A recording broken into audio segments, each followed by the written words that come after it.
No matter what fantasy flick you're watching and who the lead protagonist is in it, everything else fades into the background when the dragon comes on screen. Dragons are the most iconic mythical creatures in the fantasy genre. The dragon's extraordinary spiky form and unrivaled strength have given them great villain and hero credits in legends and myths worldwide. These beautiful and terrifying serpentine flyers come in many different packages, from the classic fire-spitting Western dragon and the Oriental kind to the uber-popular movie star wyverns. We have a wide, ever-evolving range of these magical creatures. So, let us get into 8 major types of dragons that have caught our imagination in classical and modern media, and also talk about which movies, books, etc. you might have seen them in. Quickly, before we go on, if you like our content, please support us by subscribing to our channel. It's a small click for you, but it means a lot to us. Thank you. Now, let us nosedive into the magical world of dragons.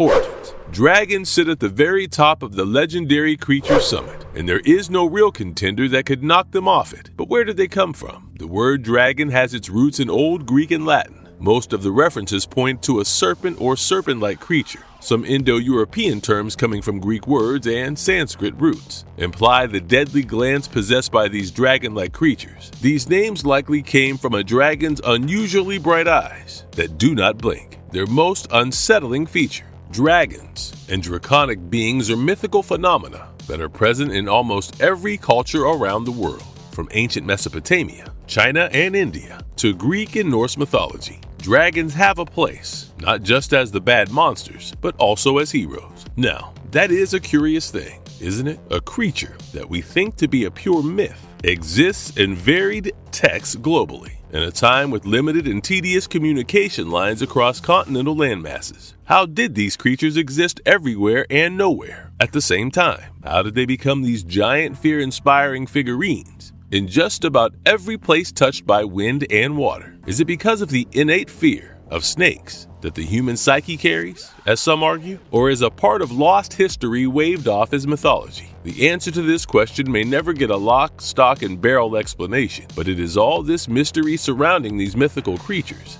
that adds that extra intrigue to their kind. Let us explore the many faces and forms of dragons we know today.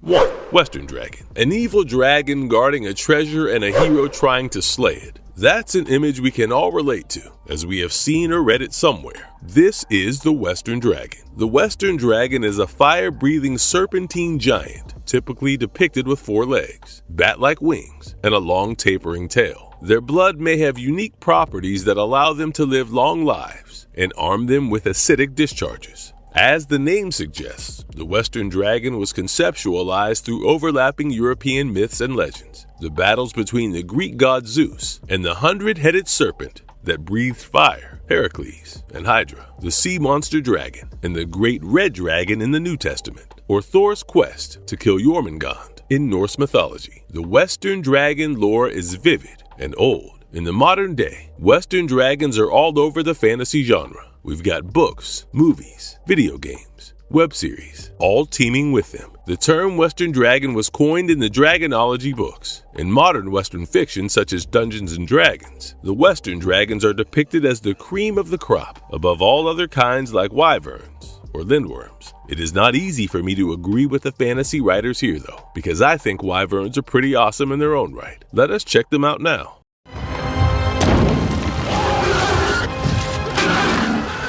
2. Wyvern. A wyvern is noticeably different from the Western dragon. It has 2 legs instead of 4, which is its defining feature, along with a long tail packed with barbs. While it cannot commonly breathe fire, some TV series and media have furnished it with fire abilities. There are some rare instances of wyvern being depicted as fully wingless as well out there. Wyverns are known to have an abnormally high quotient of animalistic rage and are considered apex predators. The term wyvern was conceived to separate 2-legged and 4-legged dragons, but became a conventional creature category towards the late 90s, as CGI creatures started to look more and more realistic, bringing a whole new appeal and audience to creature creature movies and media. Wyverns are one of the most popular draconic creatures. Even before the term wyvern became commonplace, the two-legged dragons were painted over much of European heraldry, such as crests and shields, symbolizing strength, valor, and vengeance, the innate characteristic of a wyvern dragon. Wyverns use their hind feet and tail to rest upon, and have been shown to use their winged talons as forelegs to land forward. These dragons have been featured in many mainstream series, like the brilliant arrow-tipped tail wyverns with forearms inset in wings in Harry Potter, and the incredible Game of Thrones dragons.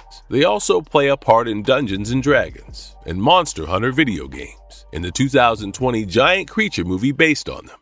3. Drake. Drake are wingless dragons that resemble a triceratops and sometimes a thanator, that black, angry avatar animal. Drac and Drake, both terms come from the word drakon, which means dragon. But when we speak of Drake as the type of dragon, it refers to a heavy-set four-legged dragon. In modern fantasy, these dragons come in two packages, a fire drake and a cold drake. As you might have guessed, my clever friends, a fire drake can spit fire and come with a fiery red and orange hide, but a cold drake can breathe frost breath, which is so very interesting in a dragon. They are pale blue or white, symbolizing their frosty nature. This modern classification of drakes stems from Professor Tolkien's works, where drakes are a tad different in that fire drakes can breathe fire, but cold drakes cannot. Cold drakes also had no ice-breathing powers here, so they were basically a set of boring big guys. I'm playing, guys. The heavy weights that they are, I'm sure they had some trampling game, agility, or something such.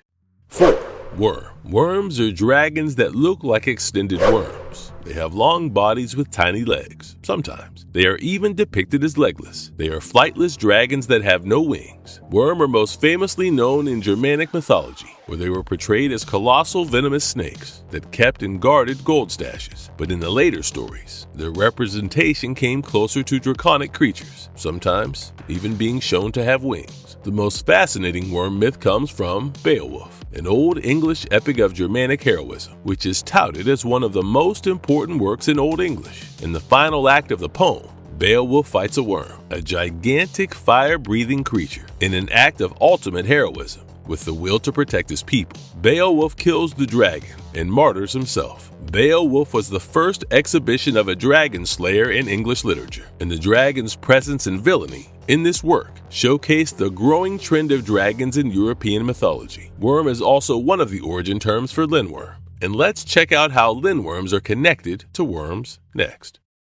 5. Lindworm. Lindworm is a serpent-like dragon without hind legs. They have a salamander head with slim bodies and two clawed forelimbs. These dragons slither around instead of walking and use their relatively smaller forelimbs for traction. They can grow as long as 35 feet and have a heavily scaled body. Lindworms are ambush hunters in the deep of the forest. They follow their prey and hunt them down and, therefore, rarely have a permanent home. They are equipped with a foul, milky liquid that can blind their enemies when splattered over their eyes. Lindworms have evolved a very cool mechanism to help them out in chase scenarios. Since their bodies are too long to slither at great speeds, they swallow their own tail and turn into massive rolling tires that roll down at tremendous speeds behind their prey. Now that's great thinking right there. Clever old lindworms turning their deadweight stuff into flash. This is why they are sometimes called the wheel snake. The name lindworm comes from the words lind and worm. Lind comes from the linden tree, where lindworms lay their eggs. Worm, or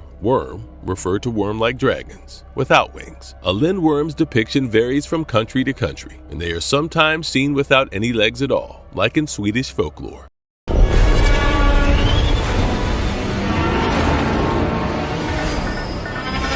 6. Amphipter. Amphipter is also a serpentine dragon, but this one comes without legs. Its only accessory is a set of wings. Amphipters have bat-like wings, oftentimes depicted with feathers. They are yellow-greenish in color, with light-hued feathers. Their features vary a lot in different portrayals. For instance, they are sometimes depicted as fully feathered bird-like creatures with a beaky snout. In the Dragonology books, a world where dragons are discussed in detail, are shown as very real creatures that existed on Earth. Amphipter are the species credited with being the inspiration for an Aztec deity, Quetzalcoatl. Quetzalcoatl, a feathered serpent, was one of the many important gods in the Aztec pantheon. Kong fought two amphibian types called warbats in the 2021 film Godzilla vs. Kong. Remember those toothy monsters? One of which almost constricted Kong in Hollow Earth before the apex ships shoot at it, and then Kong clobbers it down and drinks its green body juice? Ugh, that was pretty gross. Okay, next, we have got one of the most gorgeous dragon specimens worldwide, the Oriental dragon.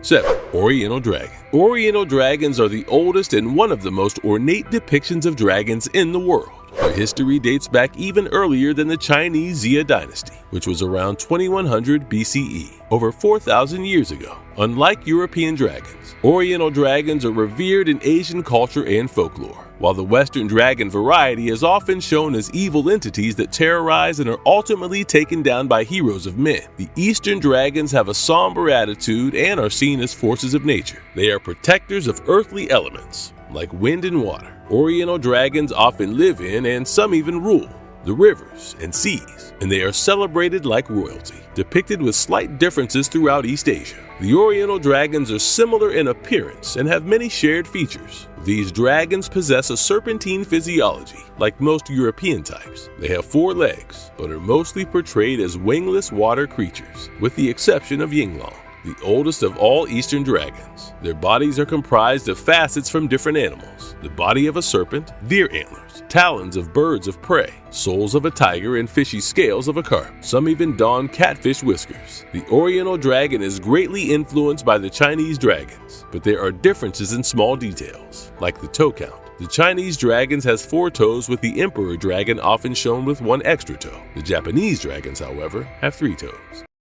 8. Knucker. A knucker is a water and swamp monster that lived in knucker holes, which were strange round pools with unfathomable depths, many of which were located around Sussex. Knuckers are probably the most distinct dragons in Western European tradition because of their dwelling and other habits. They are long, growing up to 30 feet, with vestigial wings that do nothing for flying. They have small heads and are irregularly depicted with 4 lizard-like small legs. They eat small animals and sometimes humans. A unique feature that the knuckers possess is the purple venom they can squirt upon their prey, which is capable of completely liquefying the target. This venom is said to be approximately 50 times more potent than hydraulic acid, though I do wonder what a knucker would do with a prey that melts into soup. Lick it off the soil? Another peculiar thing about a knucker is that while they are hoarders, they are not interested in hoarding gold and jewels like your average draconic fella. They go for household items. True story. As true as dragon stories go anyway. So, if people living near the knucker holes in Sussex found their cutlery, can openers, and stuff disappearing, they knew who to blame. And,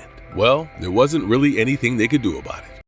Marvelous verdict. The dragon kinds evolve as often as the culture of the region. We live in a world constantly coming closer and intermixing varied art forms, and the dragons may often take features of one or more kinds blended into one. For instance, Smaug, the dragon in The Hobbit, was the largest creature to exist in the Third Age. In J.R.R. Tolkien's world, while he is described as a worm in the book, the visual effects artist for the Hobbit movies, Joe Leterrier, used features from vastly different dragons to bring Smaug to life. He combined the classic European dragon with the legendary Eastern dragon to make a croc-faced, serpentine-necked monster, donning the scars of his past battles. And say what you will about the Hobbit series, but Smaug was pretty cool. In today's digital age, the world is closer than ever, and while we are yet to cover some other dragon kinds such as Hydra, Dragonettes, etc., we might have some brand new 21st century ones to deconstruct in the near future. Here's hoping, right? Alright, that's the end of the Dragon Run for today, folks.